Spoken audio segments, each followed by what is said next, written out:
Senador Pedro Simão, como é que funcionava a Delta com o apoio do Cachoeira? Entrava em concorrências públicas com valor baixo. Depois, se valendo do tráfico, de influência, da corrupção... Me desculpe, mas a coisa era tão clara que, em vez de aprovar a Delta, tinha que fazer uma reunião e dizer por que a Delta está oferecendo por 8 e a que vem em segundo lugar está oferecendo por 20. Quer dizer, ela oferecia uma proposta de 8. A segunda era 20, a outra era 23, a outra era 24, a outra era 25. Era 8 e um mês depois passava para 22.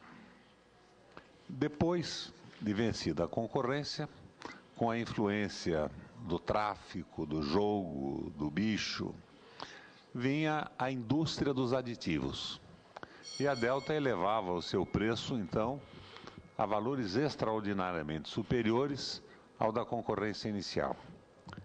Então, a Delta merecia por si só uma comissão parlamentar de inquérito própria. Agora, eu me pergunto se, em nome da continuidade de obras superfaturadas, evidentemente, notoriamente superfaturadas, nós podemos admitir que ela seja comprada pelo Meireles e o frigorífico JBS.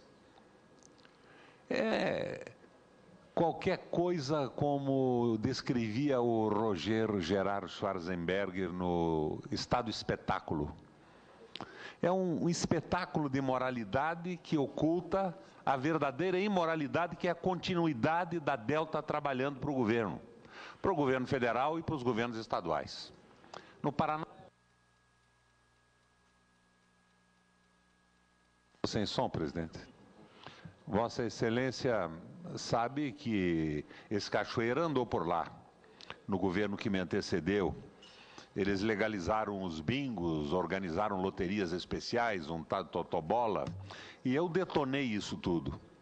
Pouca gente sabe, mas quando nós investigamos a Associação Paranaense de Empreiteiros de Obras Públicas, através de algumas denúncias que chegaram à Secretaria de Segurança, um juiz paranaense decretou a prisão de todos eles, inclusive do tal Cavendish, que fugiu, se não me engano, à época para o Rio de Janeiro e não foi preso. Mas esta gente trabalhou com esse processo de corrupção de uma forma continuada. Nós acabamos com o jogo no Paraná, liquidamos isso tudo. Mas pouca gente sabe, senador Pedro Simão, que eu até hoje estou sendo condenado pela Justiça do Paraná por crimes contra a honra dos ladrões que eu denunciei.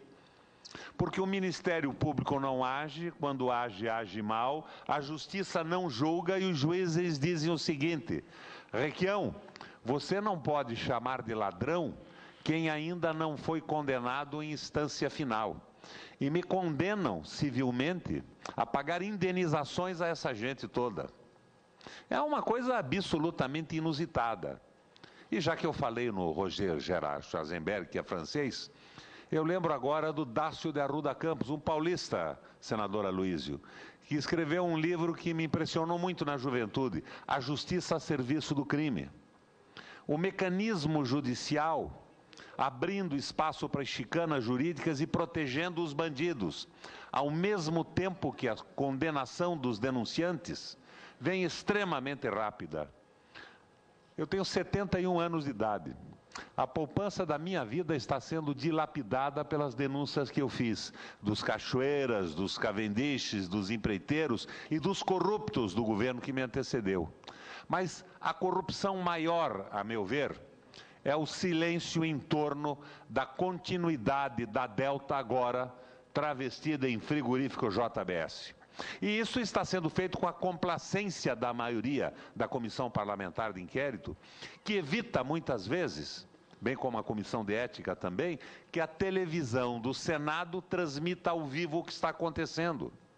Quando todos nós sabemos que numa CPI com 60 membros, tudo irá vazar de forma quase instantânea pelos telefones celulares, pelos gravadores, e que quando não existe a transmissão ao vivo e no instante, vai existir a interpretação da mídia. E a mídia está envolvida com esse processo de corrupção também. A CPI da Delta e do Cachoeira tem que ser a CPI da Veja também, senão não é CPI alguma.